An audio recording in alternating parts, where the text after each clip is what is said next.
you were adversely impacted because of the lockdown in China. Are you seeing green shoots as the economy is slowly reopening there? Yes, good morning.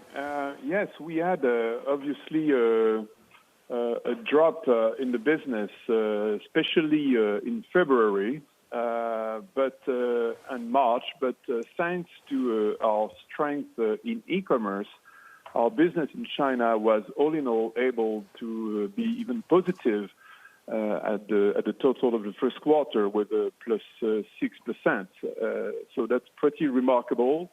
And as I said, it's mainly due to the strength of e-commerce. We were up plus 60% in e-commerce in China in February, March, and this represents already more than 50% of our sales. So e-commerce is obviously a very important way to mitigate the crisis overall.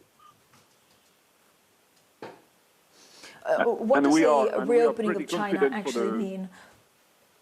Sorry? Sorry, go ahead, Mr. Agon. No, I was just saying that we are also pretty optimistic for the weeks and months to come. We think that on April, the consumption of beauty products is back to growth, and same for, of course, for our businesses. And we expect to do a pretty strong second quarter in China, at least double digit, pretty strong.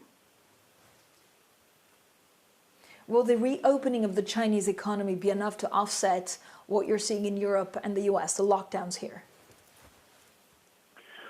We don't know yet. What is clear is that if the first quarter was a quarter with difficulties in China and a pretty preserved business in Western Europe and North America, the second quarter would be exactly the opposite.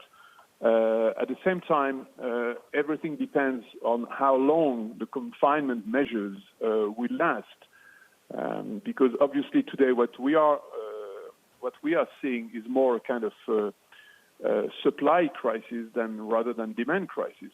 Consumers are really eager to buy our products. They are eager to go to hairdressers, to go to perfumeries or to buy our products, but they just cannot because they are confined in their homes and the stores are closed.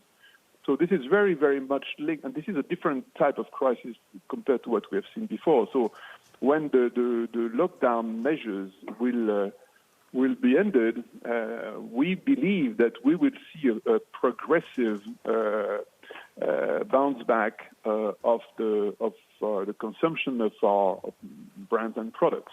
So if this happens, for example, as it appears to be planned, early May or middle May in Europe, Western Europe, and in North America, I mean, we could hope for a second part of the second quarter that could be more positive.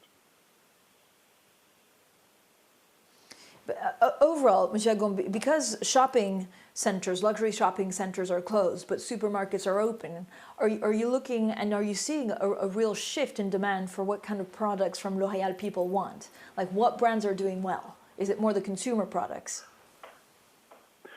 Oh, yeah, of course. Again, as some stores are closed and others are open, definitely consumers go where they can. And so the number one division for us right now is active cosmetics, because active cosmetics with brands like La Roche-Posay or CeraVe or Vichy, first they are sold in pharmacies and drugstores, and also they are recommended by doctors like dermatologists. I mean, this business is doing pretty well. And did very well in the first quarter with a plus 12% growth. And so we think it's going to be very well, going to do very well also, pretty well in the second quarter.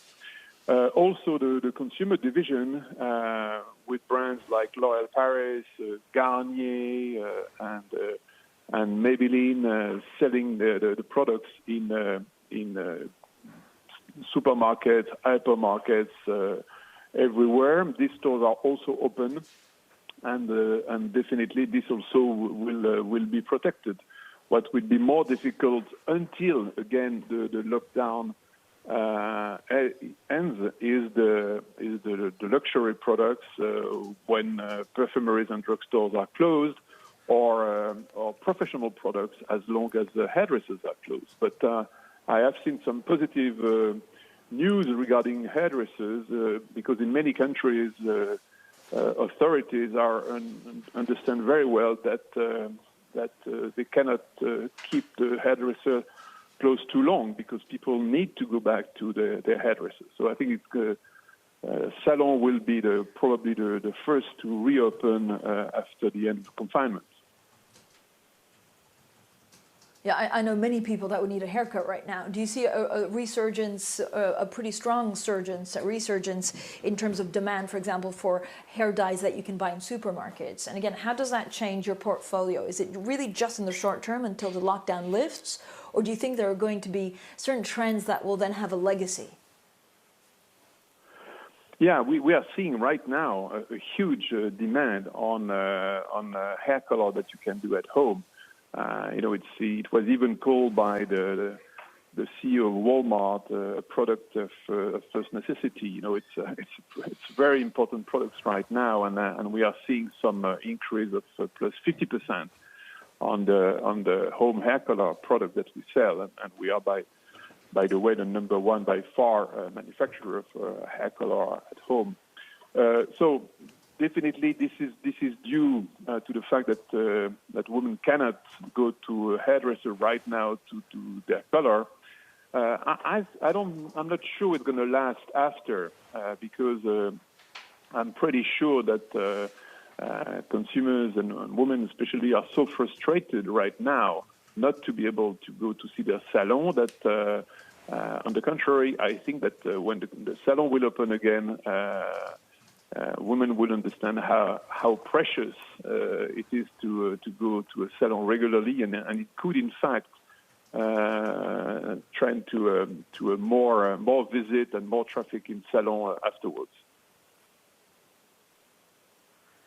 Jean-Paul Agon, can you break down where you've seen most resilience in terms of demand for e-commerce products or products that you sell through e-commerce? How does Germany stack up with France? How does that stack up with the US? Can you break down where you've seen consumers kind of buying more things than in other countries?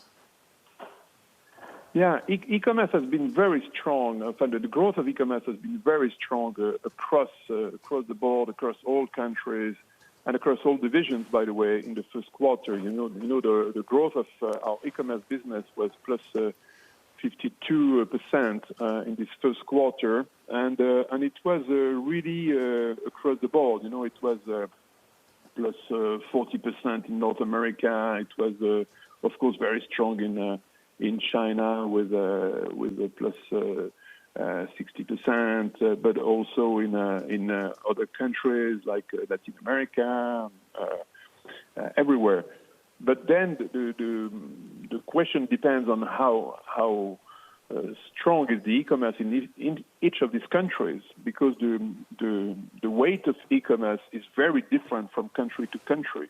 It can go from the highest in the world, which is China, with for us more than 50% of our business, to other countries like United States, where it's around 15%, but also as low as some European countries like Italy or Spain, when it's only 5%. So this is why the impact of the e-commerce growth would be very different by country.